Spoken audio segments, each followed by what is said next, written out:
Nene mimi na kwa tayari pia.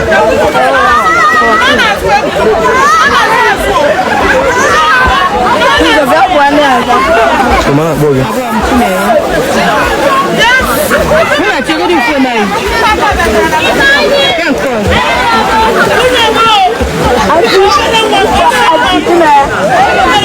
Hey, excuse me, I'm a camera woman.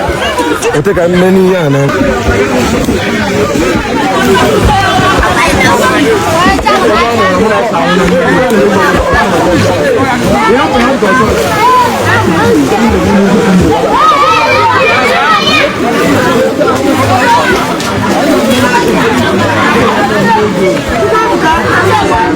Tem que te colocar assim na vida.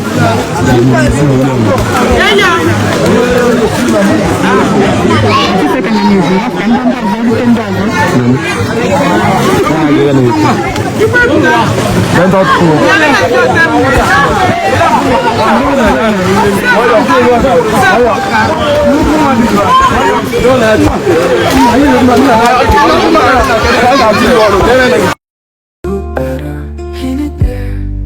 Let it flow.